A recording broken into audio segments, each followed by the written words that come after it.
Gracias. Vamos a dar comienzo, ¿verdad? Para respetar el tiempo de las personas que se han conectado con nosotros. Muy buenas tardes a todos oficialmente. Gracias por estar aquí una vez más en la 6ª edición de nuestra edición de charlas Brown Bag Lunch Series.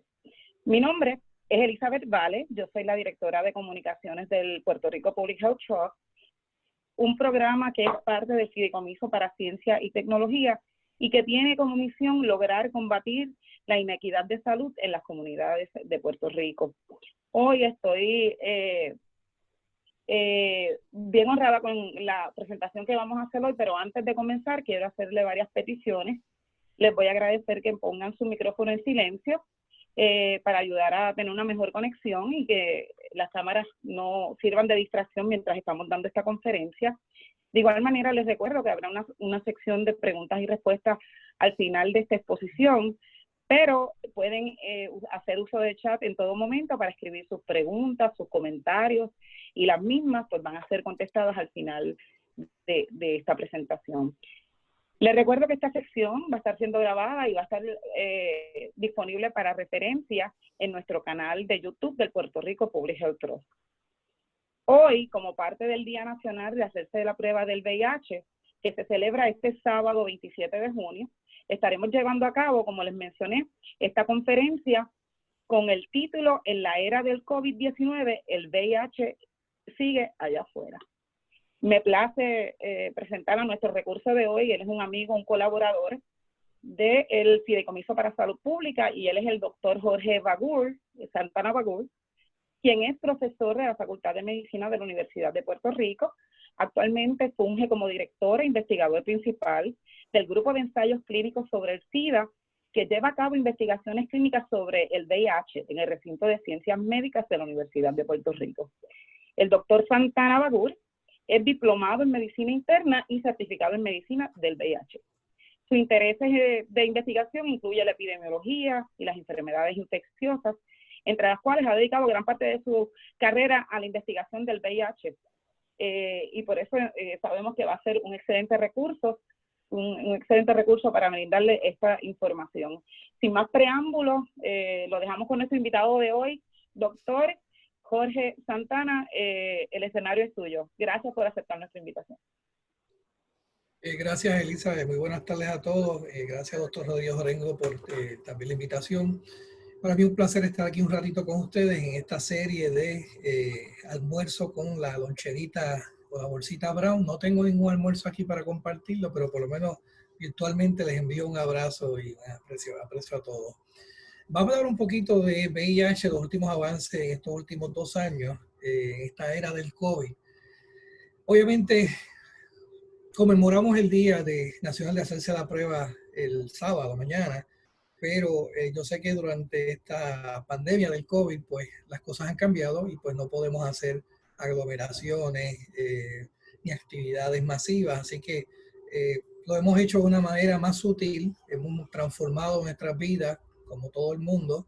Esto va a durar muchos meses más, posiblemente años. Podemos especular toda la tarde hasta cuándo, si las vacunas vienen o no, cuándo vienen y qué es lo que van a conferir en términos de inmunidad, pero eso es otro tópico. Así que vamos a, sin más preámbulos, estos son mis divulgaciones. Voy a tratar durante este 45-50 minutos, pues llevar un poquito de datos de la epidemiología de enfermedad y de la infección y la estadística de mortalidad en Puerto Rico, datos provistos del Departamento de Salud por la señora Gladys Gerona, la cual es la directora de la Unidad de Vigilancia y Prevención. Vamos a hablar un poco de los distintos avances en terapia y manejo del VIH en estos últimos 2 años, y la parte final pues la vamos a dar unos minutitos a la combinación de VIH y COVID, y al final unos testimonios de un buen amigo, y me pidió que podía decir su nombre, de su experiencia ya más de 25 años viviendo con el VIH, cómo nos encontramos en el año 2020.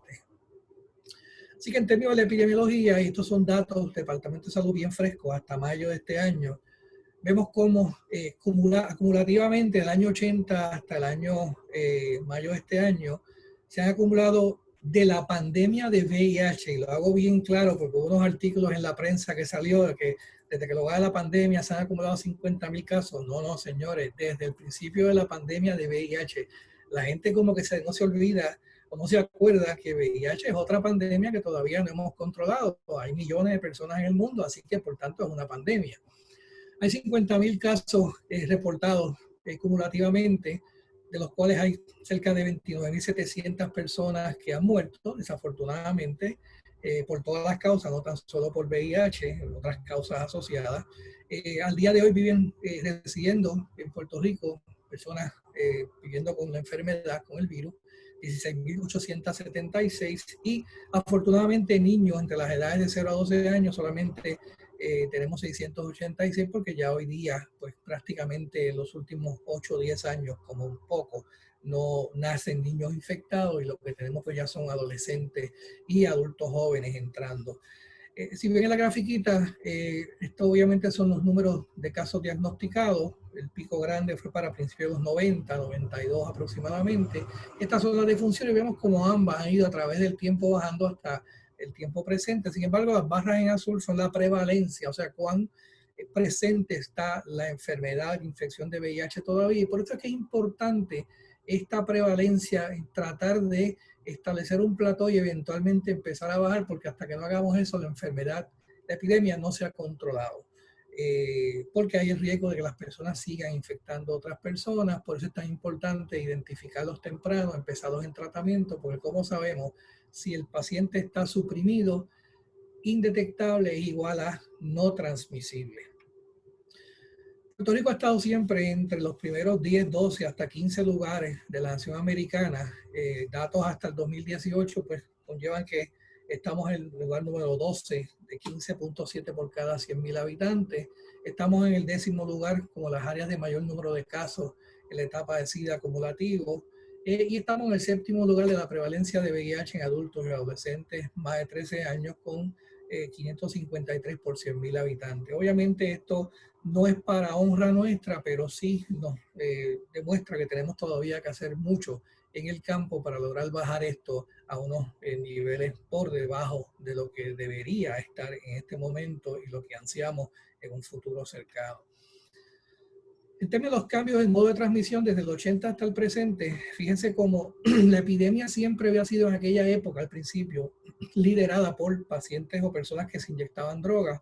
Sin embargo, hemos visto a través de los últimos 15 años cómo esto ha ido disminuyendo marcadamente hasta literalmente ya no ser un grupo de alto riesgo significativo. Vemos que el contacto heterosexual en amarillo o mostaza, dependiendo de cómo usted lo vea, también ha ido mermando y ha ido disminuyendo afortunadamente, pero vemos que en azul la gráfica nos presenta, la curva nos presenta, estos son hombres que tienen sexo con hombres, los cuales han aumentado y se han mantenido a un nivel que quisiéramos verlo por debajo de lo que está, muy debido básicamente a sexo desprotegido. Si miramos a los diagnósticos nuevos del año pasado, del 2019, obviamente hemos hecho muchos avances. Yo recuerdo hace quizás unos 4 o 5 años atrás todavía teníamos cerca de 700, 800 casos anuales. Y fíjense que para el año pasado ya bajamos a 364, o el equivalente a una infección por día. En un momento dado, yo recuerdo al principio de la epidemia, estamos hablando que se infectaban entre 5 y 7 personas por día, y eso ha ido mermando. La tasa de diagnóstico por 100.000 habitantes ha bajado a 11.4. Todavía hay más hombres que mujeres infectándose, o por lo menos diagnosticándose, 4.2. Sin embargo, vemos, como dije ahorita brevemente, sexo entre hombres sin protección sigue siendo quizás en este momento la causa más importante, con un 51%. Y tenemos que dirigir los esfuerzos hacia ese grupo para poder tratar de ayudar, modificar y cambiar comportamiento a la misma vez que estamos ofreciendo las posibles herramientas para la prevención adecuada.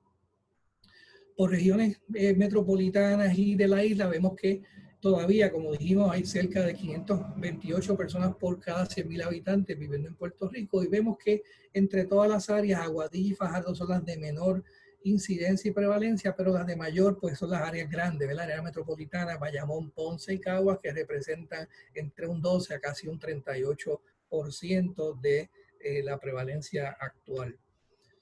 Nos falta mucho por hacer, pero hemos hecho bastante. Tenemos todavía que mejorar. Esta es la cascada del cuidado de atención y tratamiento.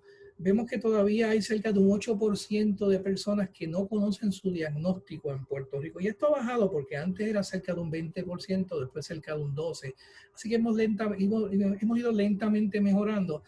Pero el odio sería que estas 17,000 personas, o al menos de estas casi 12,000 y pico, de estas todas estuviesen por debajo de niveles indetectables y no tan solo cerca de 10,000, porque queremos ver llegarnos a la meta que se ha impuesto la Organización Mundial de la Salud y tanto el Departamento de Salud Federal, de Recursos Humanos Federal, que establece que debe ser cerca de un 90%, y esas son las miras que se quiere llevar, que por lo menos en los próximos 5 años disminuir en 75% de la reducción de infecciones nuevas. Y yo creo que lo vamos a lograr, y espero también que entonces 5 años siguientes o 10 años a partir de hace 2 años atrás, se puedan reducir cerca de un 90%. Y esto lo vamos a lograr con diagnóstico, tratamiento, protección y una respuesta bien adecuada. Pero nos queda todavía trabajo por hacer.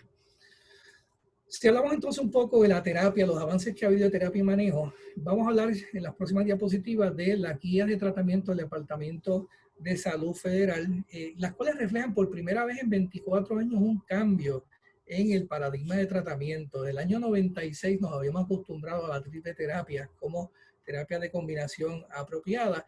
Sin embargo, vemos que ha habido unos avances bien significativos en los últimos 3 años con combinaciones de 2 drogas potentes, bien tolerables, y que quizás en el futuro vuelva a cambiar la estrategia para mantener solamente el paciente suprimido con 2 drogas, mientras menos drogas, menos efectos secundarios cumulativos a largo plazo. Vamos a hablar un poquito de los avances que se han logrado con tecnología inyectable intramuscular, tanto para tratamiento como muy posiblemente para exposición o preexposición al virus, con una inyección intramuscular, ya sea 4 semanas u 8 semanas. Y vamos a ver cuáles son los pros y los contras de esto. Vamos a hablar de datos importantes en los últimos 2 años que hemos visto un resurgir de una preocupación porque nuestros pacientes están aumentando de peso de una manera rápida y se queda sostenida, y esto pudiese tener unas connotaciones a largo plazo desde el punto de vista cardiovascular y también desde el punto de vista comórbido de síndromes metabólicos.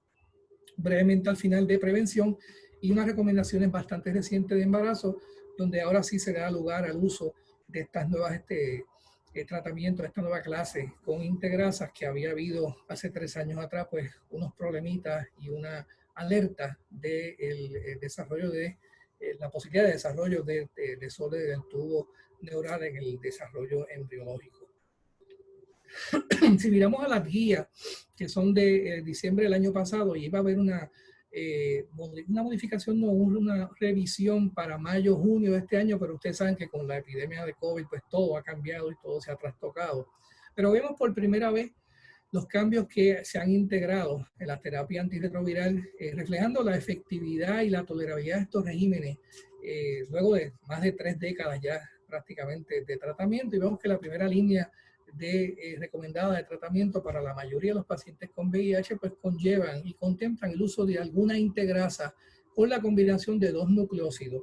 Y recientemente, este fue quizás la última adición a las guías de tratamiento, la combinación de 2 drogas, dolutegravir con 3-TC, con unos caveats, con unas exclusiones donde deben utilizarse con individuos que tengan una carga viral que esté por debajo de 500,000 copias, pacientes que tengan conocido coinfección con hepatitis B, la cubierta de 3-TC no es la adecuada, o en aquellos pacientes que tengan una resistencia genotípica a alguno de estos 2 compuestos, muy posiblemente 3-TC más que nada, o en aquellos que tengan que comenzarse terapia, pero no tengamos una serología activa de hepatitis B. Esto puede ser variable dependiendo de los estudios, y hay estudios ya recientes que van a ser publicados que nos dirán que esto no es un factor importante, porque siempre se puede cambiar en cuestión de 3 a 4 semanas cuando llega ese resultado. La Sociedad Antiviral Internacional de los Estados Unidos también tiene una recomendación. Ellos no han todavía revisado desde septiembre del año pasado, del 2018, perdón, las guías, y básicamente tienen los 3 componentes. De triple terapia todavía no han integrado dolutegravir 3-TC a sus recomendaciones formales. Y tanto el DHHS como las guías europeas contemplan básicamente ciertos escenarios para ciertos tipos de pacientes con las recomendaciones específicas. Por ejemplo, si el paciente tiene problemas de insuficiencia renal, pues qué tipo de medicamento debe evitarse.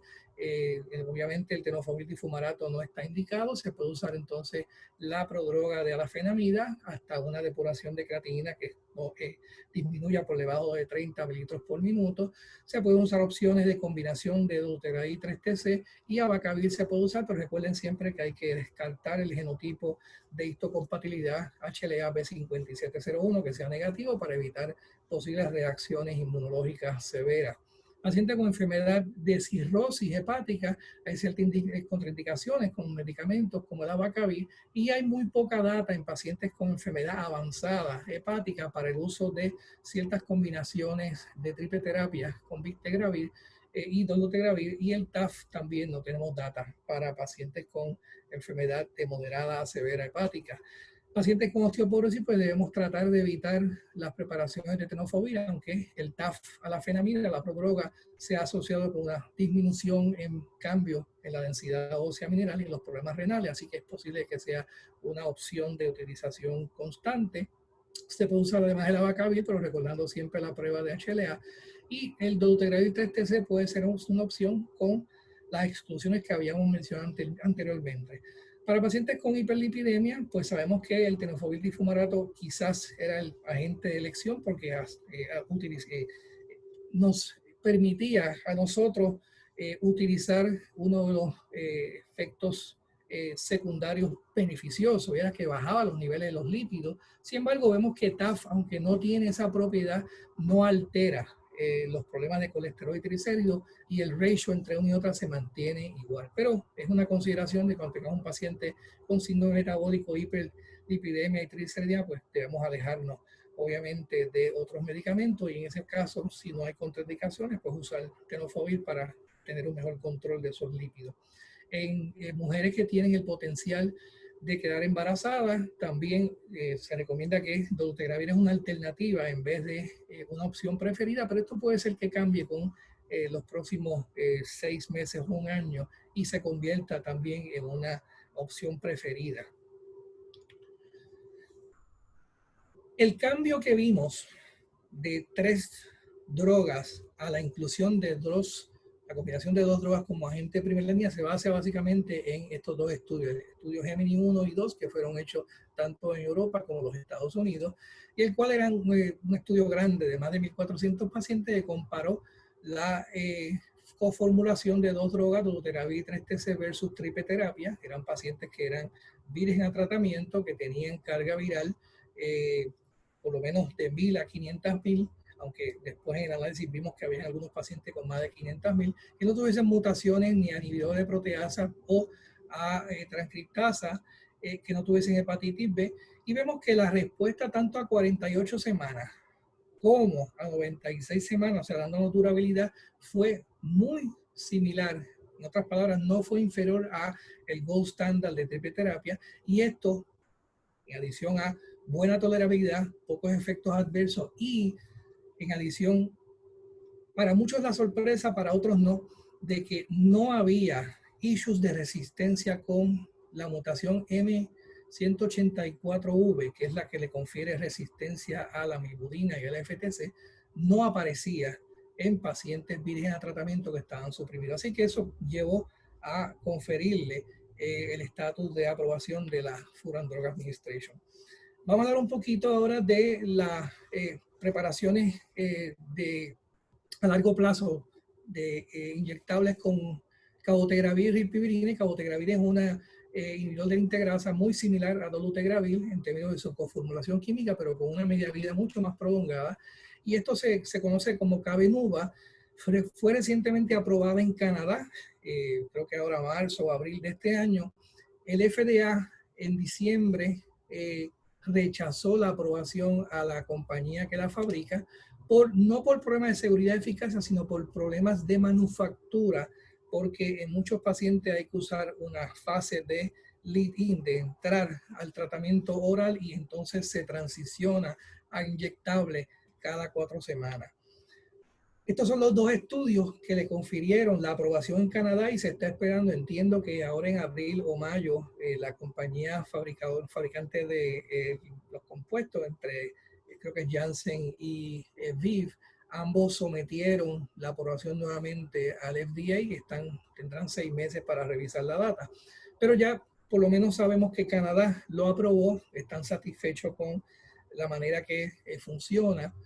Y los estudios clínicos, y básicamente estos eran dos estudios grandes, 600 pacientes cada uno, el Atlas y el FLAIR. El Atlas eran pacientes que ya estaban en tratamiento estable, con su primero o segundo tratamiento, y que estaban indetectables por más de 6 meses y que no habían tenido fallo virológico previamente. El FLAIR eran pacientes nuevos de entrada con carga viral más de 1000, que fuesen hepatitis B negativo y que no tuviesen mutaciones asociadas.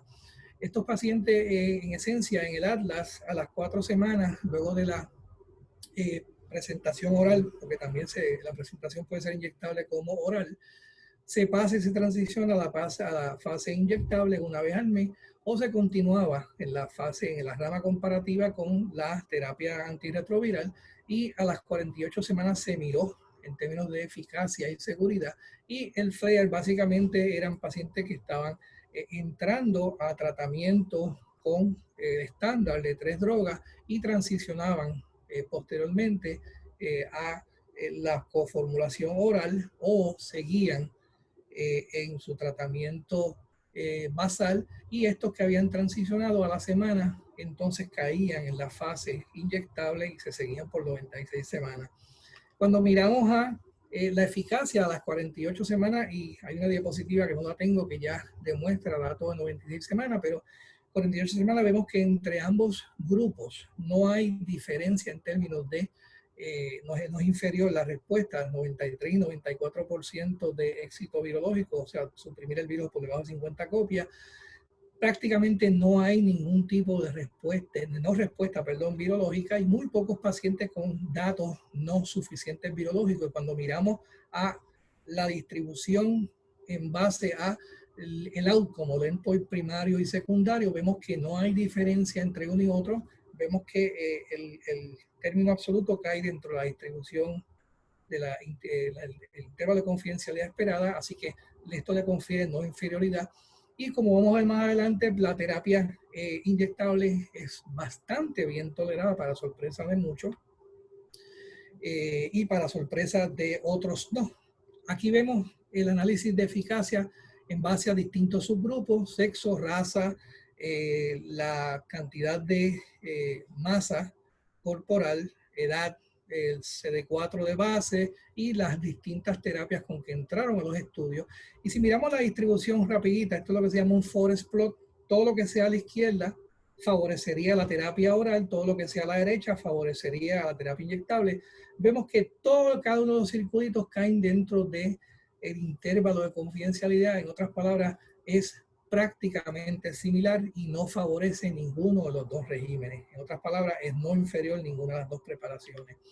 Si miramos a lo que la gente estaba preocupado, me estoy inyectando una vez al mes, esto puede tener consecuencias de abscesos, de dolor, de malestar, de abscesos estériles, de celulitis. Pues la realidad es que entre el 96 y el 99%, y este fue el estudio FLAIR, que es el que tenemos más data hasta la semana 96 ya publicada, vemos que los efectos relacionados a injection site reaction fueron bien similares y relativamente tolerables. Grado 1, grado 2, no tuvieron que descontinuarse prácticamente ninguno de los pacientes. Y si lo miramos a través del tiempo, vemos como, yo no creo que tan solo es que van disminuyendo, sino que el paciente se acostumbra y no le causa problemas mayores. Usualmente son los primeros 7 días, los primeros 5 o 7 días, pero después de ese problema, de ese periodo de tiempo, las próximas 3 semanas el paciente no tiene ningún problema. Cuando miramos nuevamente en términos de comparación entre ambos, si hubo o no los cuestionarios que se le ofrecía al paciente de satisfacción, si los síntomas empeoraban o mejoraban, vemos que nuevamente caen dentro de la distribución de confidencialidad y verdaderamente no hubo diferencia. Pero más aún importante es que cuando miramos a la satisfacción del tratamiento per se y la preferencia a las 24 y 44, 48 semanas en ambos estudios, encontramos que el 98% de los pacientes prefieren el tratamiento inyectable versus la terapia oral. Y yo me imagino que hay dos factores, no me imagino, o sea, sabemos que es que hay dos factores bien importantes. Número uno es que no te tienes que acordar que todos los días tienes que tomarte la terapia oral, pero número dos, hay un factor psicológico tremendo, donde muchos pacientes dicen, mire doctor, no es hasta un mes cuando me llaman para ponerme la inyección que yo me acuerdo que tengo VIH, porque el tomarme la pastilla por la mañana me acuerda que tengo VIH y eso es una carga psicológica subconsciente que muchos pacientes obviamente obvian y favorecen el no tener que tomársela. Hablamos brevemente de los problemitas que se han visto en términos de ganancia de peso y las posibles connotaciones metabólicas que esto puede tener con el tiempo. Acuérdense que estamos tratando de que nuestros pacientes empiecen más temprano a tomarse los medicamentos y por consiguiente van a estar mucho más tiempo de su vida tomando medicamentos crónicamente, a menos que descubramos eventualmente o una cura o una supresión biológica sin medicamentos antirretrovirales. Pero en el interín tenemos que estar pendientes de que nuestros pacientes, en base a esa ganancia de peso, no desarrollen diabetes, no desarrollen resistencia periférica a la insulina, no desarrollen problemas cardiovasculares a largo plazo. Y no hay duda que esto ha sido un problema para algunos pacientes, no es el general para todos, pero las guías sí reconocen en la última emisión de diciembre de este año pasado que hay pacientes que pueden salirse de esa distribución. Y acuérdense que esto no es nada nuevo. Desde que los pacientes utilizaban triple terapia con niveles de proteasa, había la asociación de unos nucleócidos con ciertas proteasas que podían aumentar la distribución, primero la distribución de grasa, pero el acúmulo de grasa, la lipohipertrofia, muchas veces en áreas no deseables, y eso conllevaba a resistencia periférica de insulina. Tan es así que obviamente el DHHS, pues preocupado ante esto, pues aunque no sabemos el mecanismo todavía y la razón, sí reconoce que hay una ganancia neta de peso asociada a la supresión y el tratamiento antirretroviral que aparentemente se ve más con la clase de los inhibidores de integrasa que con otras clases de drogas, pero que también se ha reportado que ese aumento de combinación de integrasas con la prodroga de afenamida, el tenofovir, es mayor que con tenofovir y es mayor con doravirina, un no nucleócido recientemente aprobado, que con efavirenz como parte de aquel tratamiento de 3 nucleócidos, 2 nucleócidos y un no nucleócido que era conocido como atripla. Así que el DHH está muy interesado en seguir investigando por qué está ocurriendo esto, pero lo estamos viendo interesantemente en personas de la raza negra y en mujeres de la raza negra más que nada.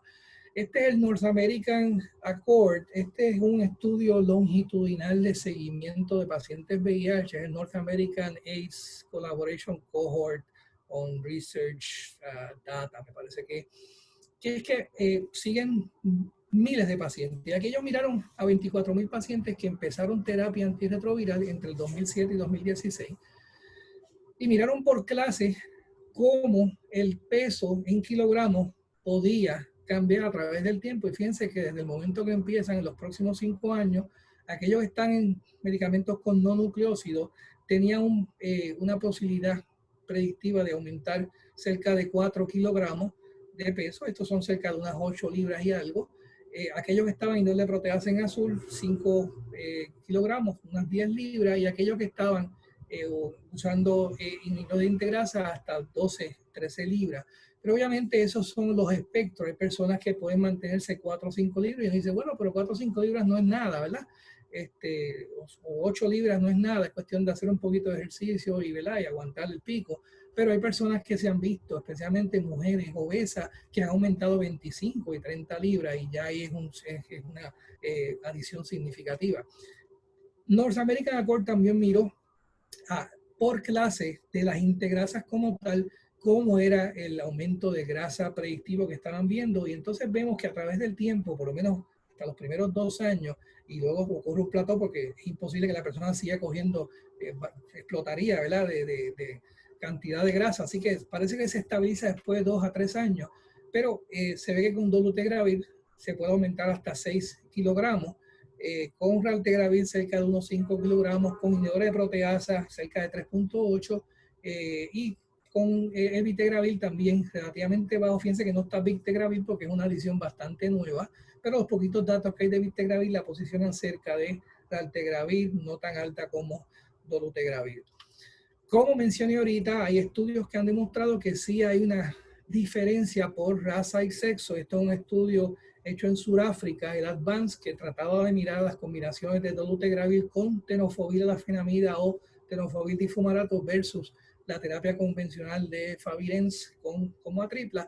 Y vemos que en hombres y mujeres la diferencia es que en mujeres se está viendo mucho más marcada ese aumento de acúmulo de grasa, especialmente con aquellos regímenes que tengan dolutegravir y alguna formulación de tenofovir o tenofovir difumarato, más con tenofovir alafenamida y dolutegravir. Pero cuando miramos específicamente por sexo y raza, como les dije al principio brevemente, vemos que el aumento es más en mujeres y en mujeres de la raza de color, la raza negra en comparación. Y esto pues obviamente preocupa el por qué, cuál es el mecanismo, todavía realmente no sabemos. No es el hecho de que la persona empezó a comer más porque se sentía mejor. Aparentemente sí tiene que haber algún tipo de estímulo a nivel del adipocito y la acumulación del adipocito, la célula grasosa, en por qué está ocurriendo esto y en lo que eso, la preocupación es lo que conllevaría a largo plazo en términos de problemas metabólicos y cardiovasculares. Ya también el North American Accord y el DAD, que es quizás la versión o la contraparte europea, esto también es otro estudio longitudinal de más de 50, 60 mil pacientes a través de más de, desde el año 99, 2000 hasta, todavía sigue hasta el 2012, 2013. Y aquí ellos miraron a el aumento de masa corporal en acúmulo de grasa y el riesgo esperado de desórdenes metabólicos o enfermedad cardiovascular. Por lo menos hasta ahora lo que se ha visto, y esto es longitudinal, acuérdense que no es el mejor estudio, pero sí nos refleja cuál es la práctica y manejo del paciente VIH a través de su historia natural evolutiva. Sí vemos que se está asociando ambos a un aumento de riesgo de diabetes tipo 2, pero por lo menos no estamos viendo un aumento de riesgo cardiovascular basado en la ecuación de Framingham a 7 y a 10 años. Pero esto todavía es un work in progress, así que como decimos, stay tuned porque esto puede haber cambios. En cuanto a prevención de VIH, lo que se presentó en este último año es la aprobación de la coformulación de alafenamida, de tafalafenamida, de tenofovir, perdón, con el estudio Discover, un estudio de 5,000 y pico de pacientes donde lo compararon con la única terapia oral aprobada por el FDA. Y obviamente cuando miramos a las 48, 96 semanas y todavía un open label que sigue hasta las 144, vemos que la preparación de tenofovir alafenamida, que es lo que se llama Descovy versus Truvada, confirió resultados no inferiores, es similar en términos de eficacia y seguridad, pero tiene la ventaja de que el efecto de la alafenamida sobre el riñón a largo plazo y sobre la densidad mineral ósea es menor que el tenofovir, y esto pues obviamente es bien importante porque estamos utilizando este producto para personas jóvenes, adolescentes y adultos jóvenes que están utilizándolo para PrEP, para evitar el riesgo de infección. Y aunque uno piensa que a lo mejor lo van a usar para toda la vida, aunque se sabe por estudios que ha realizado entre ellos el doctor Kenneth Meyer de Fenway en Boston, que quizá una de las autoridades máximas, él entiende que la mayoría de los pacientes en su clínica, después de 5, 7, hasta 8 años, cambian y modifican su patrón de comportamiento según maduran y se mantienen ya como pareja entre dos personas y no están utilizando, o sea, no tienen un comportamiento desmedido en sus relaciones sexuales íntimas. El problema de esto es que obviamente es una aprobación también adicional, tiene menos efectos secundarios, pero la connotación de transmisión sexual de sífilis, gonorrea, clamidia, hay que siempre decírsela al paciente y debe de utilizar condones, a menos que esté en una relación ya conocida, por decir así, monógama. Mujeres con potencial de quedar embarazadas. Ustedes saben que hace quizás unos 3 años atrás, un estudio grande en África, el estudio CEPAMO, TS, veamos, no es que sepamos con ese, que se evaluó el riesgo de efavirenz, que en un momento dado, hace muchos años, tenía un potencial teratogénico en ratas, ratoncitos, no se había visto en humanos y por eso tenían las indicaciones para no utilizarse, pero en África por muchos años se ha usado la combinación de atripla, hasta recientemente pues la farmacéutica que produce el dolutegravir lo había ofrecido a unos costos bien significativamente bajos, siendo una integrasa pues tenía unos efectos de mayor eficacia, potencia y tolerabilidad y pues ha sido el gold standard en gran parte de toda el África. Pero cuando analizaron este estudio en mujeres embarazadas, inicialmente habían encontrado que las mujeres que estaban utilizando el dolutegravir durante el periodo de la organogénesis, esos primeras 12 semanas, tenían un riesgo mayor en la primera fase de evaluación de desarrollo del tubo neural, un defecto del tubo neural, lo cual es extremadamente raro, pero en comparación con la población en general y con el efavirenz, que era el gold standard que se estaba usando en ese momento, pues era significativamente más alto y esto pues conllevó a una alerta y a un guidance para utilizarlo en mujeres embarazadas. Y turn out, o sea, como decimos por ahí, la segunda nota al calce es que luego de la evaluación de varios años y muchas otras poblaciones de ese mismo estudio y otros estudios que se han añadido, vemos que entonces el dolutegravir comparativamente ahora disminuyó marcadamente y a julio del año pasado ya esa disminución básicamente se acercaba a lo que es el riesgo de efavirenz y no se vieron en adición otros casos asociados, por lo cual tanto el WHO y recientemente el DHHS sí le han conferido el uso en mujeres embarazadas, preferiblemente si la mujer ya está embarazada y llegó sin cuidado prenatal con antirretrovirales para empezar ya el dolutegravir como parte de su terapia, o si la paciente ya estaba en terapia de dolutegravir y llegó luego de 6 u 8 semanas embarazada, pues ya no vale la pena cambiarlo, el riesgo es relativamente mínimo, se le ofrece la información a la mujer embarazada, pero la mayoría de las personas lo que deciden es dejarla en el dolutegravir, pero aquella mujer que quiere empezar terapia y tiene a la misma vez la posibilidad o quiere quedar embarazada durante su relación, entonces ese tipo de paciente, a esa mujer se le debe orientar de que debe empezar otro tipo de terapia y no dolutegravir. Por lo menos en el presente esa es la recomendación, es posible que eso también cambie en un futuro cercano. Como dije, las recomendaciones, eso es básicamente lo que le acabo de decir, ¿verdad? Mujeres que tienen el potencial de salir embarazada, pues usar contraceptivos y dolutegravir es una opción recomendada. Si están sexualmente activas, no quieren quedar embarazadas, pero no están usando contraceptivo, entonces es una alternativa, no es una recomendación, es una alternativa. Y si están tratando de quedar embarazada, pues es preferible que entonces empiece con otro régimen que no contenga dolutegravir. Y las recomendaciones de mujeres en embarazo, pues en este caso se utilizaría cualquiera de estos dos nucleósidos, abacavir 3-TC, FTC, tenofovir o 3-TC, tenofovir con raltegravir 2 veces al día.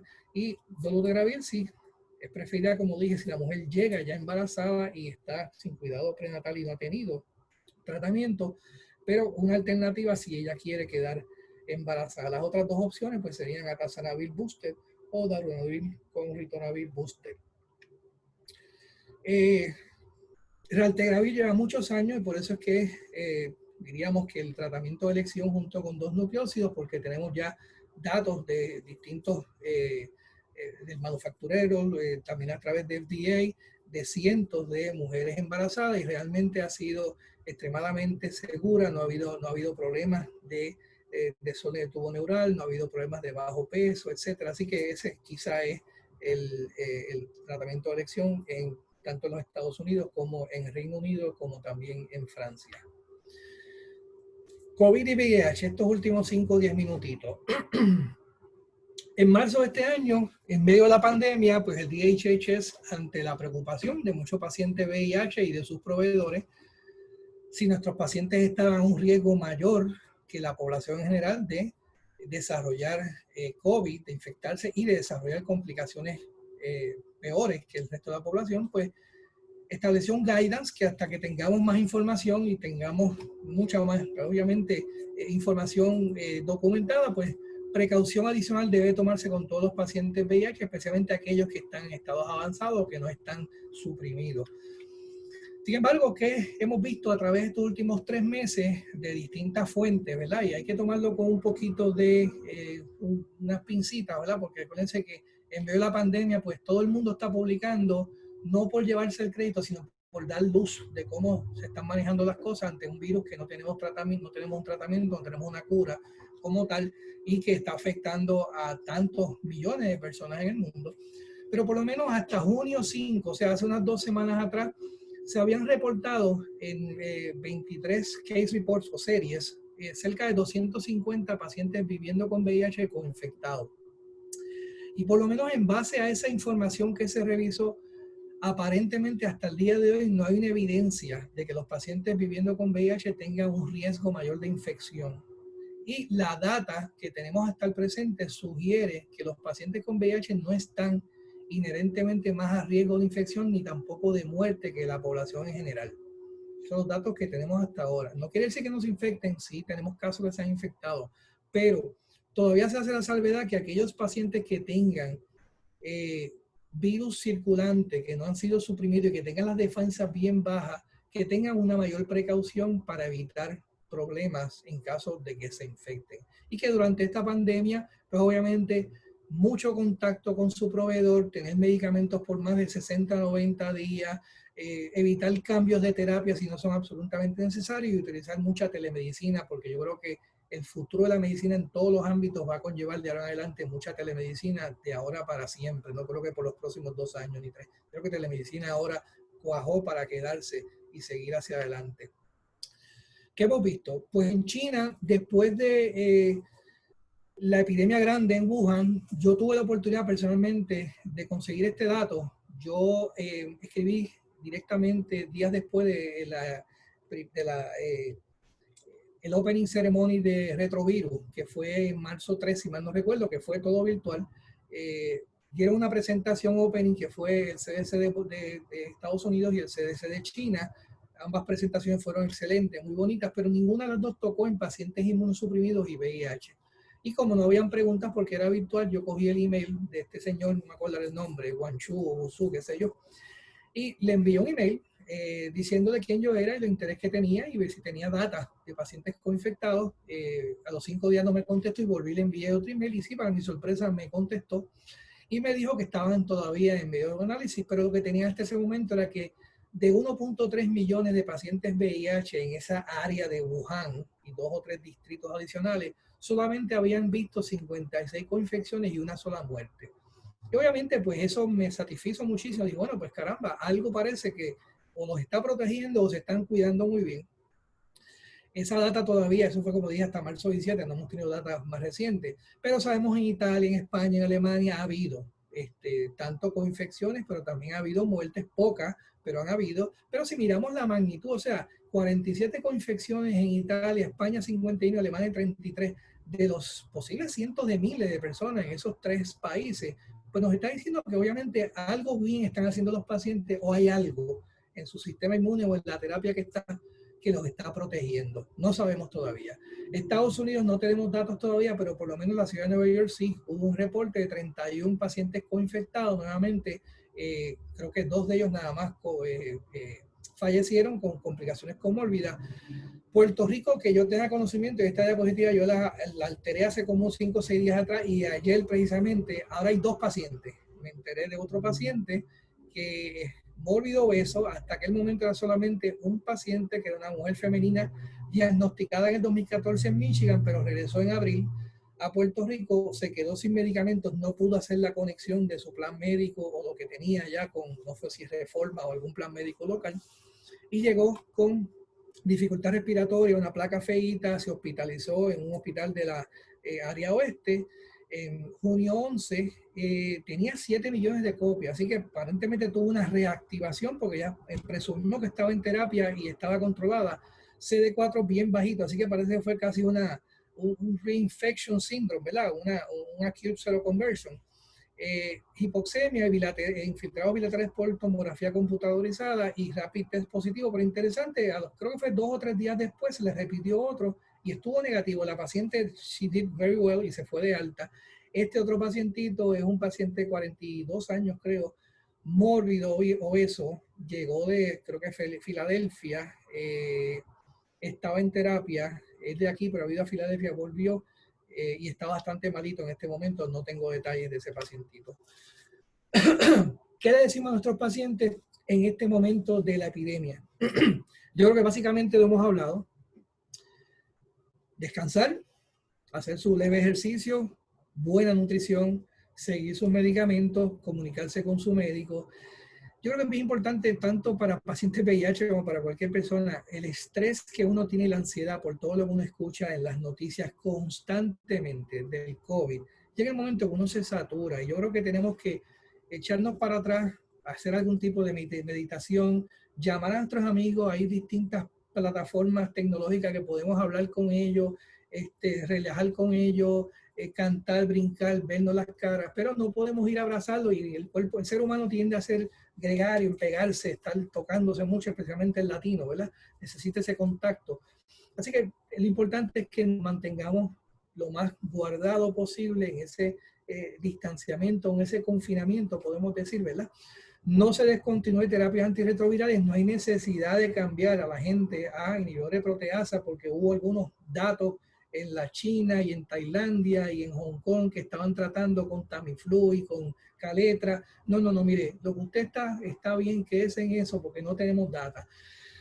Que si darunavir y Truvada, efavirenz, tazanavir, por unos modelos computadorizados de Artificial Intelligence muy interesantes que se hicieron en Corea del Sur junto con la Universidad de Emory, que demostraron que son los medicamentos antirretrovirales más activos contra COVID. No se ponga a inventar y no cambie a la gente para usar esas terapias. Podemos hablar más tarde sobre eso. No hay tratamiento específico para el COVID en estos momentos. No hay que viajar, por favor. Todos estamos deseosos de ir de vacaciones. Han sido 3 o 4 meses bien pesados, bien intensos, pero no es el momento de viajar y menos a áreas como ustedes han visto en Estados Unidos, que son las que frecuentamos mucho, ¿verdad? Nueva York ya viene mejorando, pero Texas, Nueva Orleans, la Florida, ni para allá vayan a mirar. Mantengan las precauciones recomendadas, igual que la población general, mucho uso de mascarillas, distanciamiento social, mucho lavado de manos y las cosas van a estar bien. Acuérdense de eso. Y finalmente, la última diapositiva. Yo le pedí a una de las personas que yo aprecio y tengo mucha estima, lo conozco hace más de 25 años, subadministrador de hospitales, que es nuestro representante de del CAP, de la Junta Asesora de la Comunidad, aquí con nosotros hace ya, más de 10 o 15 años y que ha crecido en los distintos escalones a nivel de Washington, en otros menesteres, ¿verdad? Y yo le dije, Ángel, tú escríbeme unos parrafitos de cómo tú te sientes hoy en el 2020 viviendo con VIH. Y él me envió esto, me puede citar mi nombre, yo no tengo problema. Y se lo voy a citar tal como lo digo. Como paciente viviendo con VIH, la estigma y la discriminación todavía están presentes. Menos, pero todavía están presentes. La gente no está todavía dispuesta a divulgar su diagnóstico abiertamente. Y yo creo que eso es bien importante y sabemos que la gente se guarda mucho por las razones de estigma, la sociedad, la familia, los amigos, pero eso es un diagnóstico que nos va calcomiendo por dentro. Muchos trabajadores de la salud hablan de la condición, como si las palabras SIDA y VIH estuviesen prohibidas. Yo vivo con VIH, yo vivo con SIDA, pero no quieren decirla, yo vivo con la condición, tú tienes la condición. Y él me dice que eso a él lo prende, lo molesta. Los servicios de salud son adecuados, pero hay una actitud paternalista de parte de los proveedores. Le estoy citando lo que él me dijo, si es cierto o no, cada cual se lo va a temperar a su realidad, en su centro, en su vida, en su historia. Él entiende que hay un exceso de burocracia entre proveedores y las agencias de servicios que en muchas ocasiones convierten a los manejadores de casos entre manejadores de documentos. Y eso debería mejorar. Él dice que hay prioridades en muchas agencias, se orienta hacia directores, proveedores y finalmente al consumidor de los servicios. Él entiende que el activismo y las voces que quieren defender o dirigidas a defender los pacientes, los derechos de los pacientes que viven con VIH, él entiende que están fragmentados y que hay que salirse de esa zona de confort y estarle predicando al coro y llevarle el mensaje para que llegue en general al público, pero también más que nada a los políticos que establecen la política pública. Así que los dejo con esto, finalmente. Por favor, acuérdense, el COVID sigue activo, las cosas no han cambiado, lo único que ha cambiado es que te dieron ahora permiso para salir a buscarlo. No lo busques porque puede estar el problema. Yo creo que con eso acabamos. Muchas gracias y gracias por la atención y un abrazo virtual para todos. Gracias. Doctor, ¿me escuchan? Quiero asegurarme, ¿verdad? Te escucho. Sí, doctor, estamos tan agradecidos de esta información que usted la ha hecho ver tan amena, tan fácil de entender, y tenemos varias preguntas que queremos aprovechar, ¿verdad?, para empezarlas a hacer de inmediato. Invito a todos los que estén conectados que pueden hacer sus preguntas, pero me han llegado varias que son buenísimas y no quiero dejarlas en el tintero. Una de las preguntas, doctor, usted mencionó que la de telemedicina y la telesalud vino para quedarse. ¿Sabe usted cuál ha sido esa utilización específicamente de lo que es la telemedicina y la telesalud en los pacientes de VIH durante ese proceso? Mira, yo creo que nos ha servido mucho para poder llamar a los pacientes, más que todo para darle confort, darle apoyo emocional, para buscar las necesidades y averiguar las necesidades que tienen, para ofrecer un poquito de calor.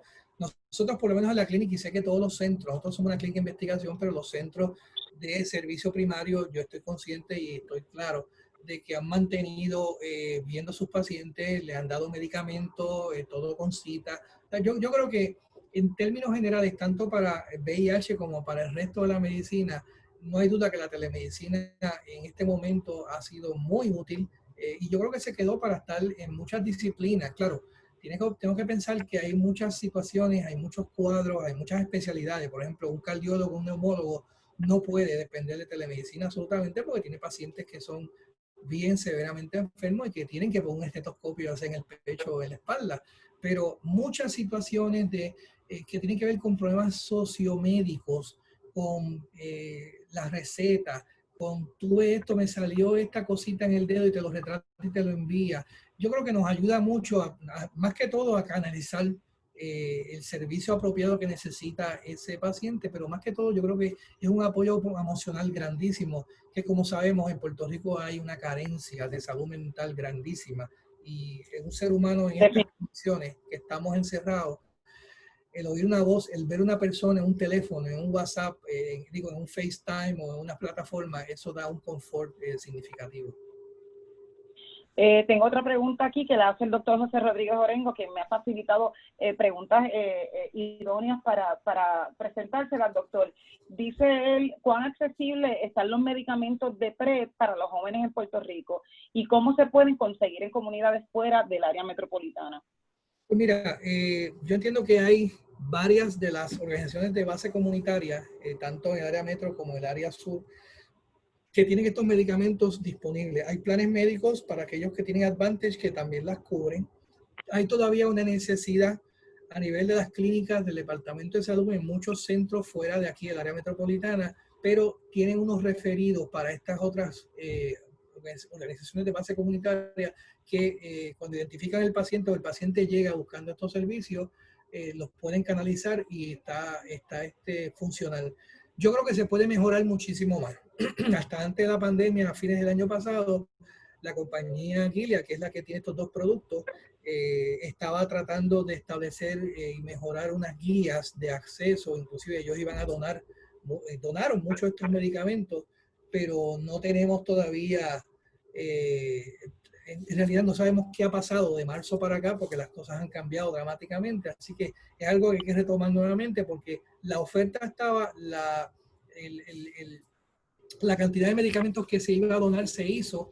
Hay que ver cómo se está canalizando estos medicamentos, pero no hay duda que podemos hacerlo mucho mejor, porque acuérdense que no es el tipo de condición que médicos en la periferia, que no tengan conocimiento de VIH y que no hayan usado estos antivirales, le interese a médicos de familia o médicos internistas.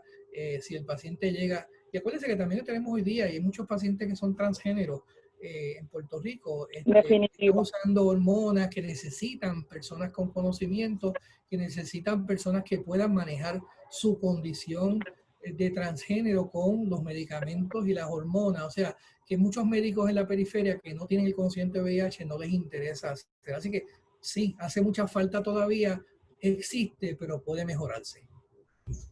Tengo otra pregunta que entiendo que le puede interesar a todo el mundo. Doctor Santana, ¿usted puede recordarnos cuáles son esas razones principales por la cual aún ha sido tan difícil desarrollar una vacuna para el VIH?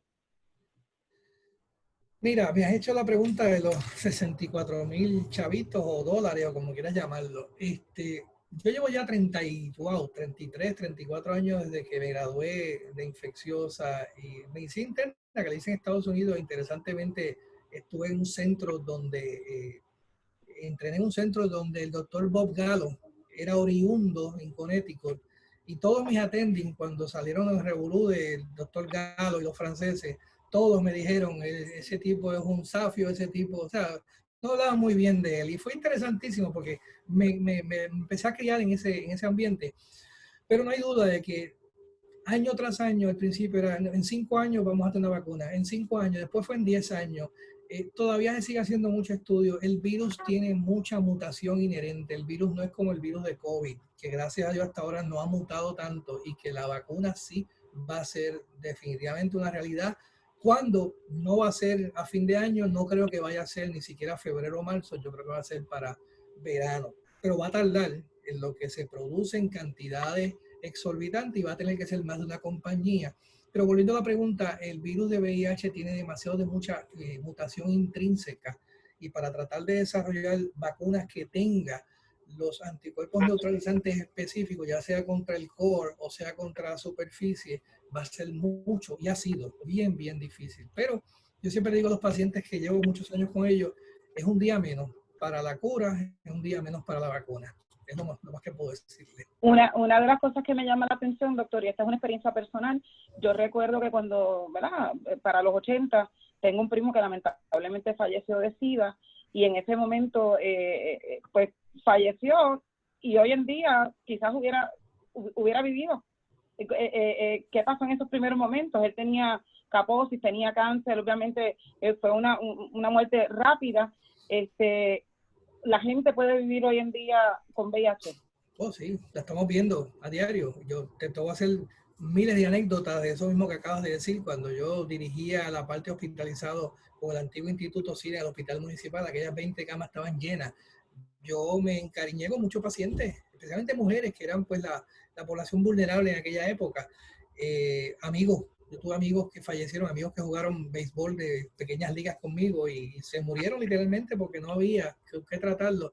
Y esa quizás ha sido mi única, cuando yo me hago la introspección de toda esta jornada de VIH a través de mi vida, digo, caramba, tanta gente buena que yo conocí, qué pena que no nacieron o se infectaron Que hoy, hace 5 hoy años, que hoy día estarían viviendo común y corriente como todos los demás. claro que sí. Pero, Doctor, la conversación está interesantísima, pero tengo varios anuncios que hacer. Vamos a poner respetar el tiempo de todos. Usted me dijo también que tenía una agenda bien cargada, así que le agradecemos que haya estado con nosotros. No se vaya todavía.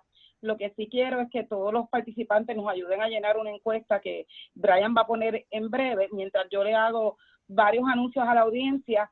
Doctor, se quedaron varias preguntas en el tintero, se las voy a hacer llegar porque nos comprometemos con nuestra audiencia, valga la redundancia, a contestar sus preguntas y que la gente pueda tener las contestaciones a sus interrogantes. y hombre, envíamelas por email, me comprometo a contestártela, pero no mañana ni pasado, ¿sabes? Pues No tengo un tiempito, muy pero te bien. las voy a contestar, no te preocupes. Claro que sí, gracias por hacer un amigo de Fideicomiso para Salud Pública. Estamos súper entusiasmados. No me quiero ir, no me estoy despidiendo. Llénenme la encuesta que tenemos 60 participantes y solamente han participado 12 personas, así que es bien rapidita y eso nos ayuda a mejorar la calidad de cómo estamos haciendo las cosas. Así que se lo agradecemos. No quiero despedirme sin mencionar, y doctor, le voy a hacer una última pregunta para beneficios de todo, pero quiero dar este anuncio. Este domingo estamos apoyando la caravana LGTB que sale desde las 10:30 del Parque Central. Los invitamos a todos. Este año pues va a ser una caravana, así que todos los interesados pueden estar allí desde las 10 de la mañana para que participen de esta tradicional actividad ya, ¿verdad? Que va mucha gente y participa. Tengo un comentario que me dice Noemí Díaz, que dice que trabajó con pacientes de VIH cuando estaba en el Hospital Regional de Ponce desde el 87 al 98 y siempre el paciente era marginado. Mi experiencia fue fenomenal y aprendí mucho con ellos. Más que tratamiento necesitaban comprensión. Excelente presentación y ese es el comentario que nos hace Noemí Díaz. Noemí, gracias por sus comentarios. De igual manera, doctor, tengo 20 felicitaciones. Tengo el doctor José Rodríguez Orengo, a quien le cedo la palabra para que le agradezca personalmente lo que estamos haciendo, y después quiero que usted se despida dejándonos ese teléfono donde la gente puede hacerse la prueba libre de costos, de estar interesado, si lo tiene disponible. Nada, para agradecer a Jorge, que llevamos conociéndonos unos cuantos años y trabajamos bastante juntos, por la excelencia de su compromiso y que tiene con los pacientes de VIH en este país de Puerto Rico, y lo mucho que ha hecho por darle la voz y sacarlos de la invisibilidad que tienen en la isla. Así que, Jorge, agradecido nuevamente por darnos tanto conocimiento que tienes. Así que gracias. A la orden siempre. Definitivamente. Doctor, ¿tiene la mano el teléfono? Que a todos, bueno, sí, aquí para hacerse la prueba, y acuérdense que no hay un día nacional de hacerse la prueba, el día puede ser el que usted quiera. Se hacen las pruebas 24/7 literalmente en este país, Departamento de Salud. Nosotros lo hacemos libre de costo también aquí en ACTU, 767-9193, 9194, pero no es de 6 meses en 6 meses, o sea, no es junio el día de hacerte la prueba y diciembre el Día Mundial del SIDA, no, es el año entero. Acuérdense que las estrategias de meses no funcionan. Tenemos que seguir redoblando esfuerzos para ver si logramos eventualmente erradicar en algún momento de esta vida. Es lo que yo quisiera antes de retirarme, esta terrible condición. Gracias. Bueno, definitivamente, Jorge, gracias, sabe que lo aprecio, gracias por estar disponible, gracias por contestar mis mensajes y gracias por hacer una excelente información para toda nuestra audiencia, que están bien pendientes a lo que estamos haciendo. Esto ha sido una edición más de la 6ª edición del Brown Bag Launch y lo esperamos en nuestras próximas conferencias. Buenas tardes a todos. Bye, buenas tardes.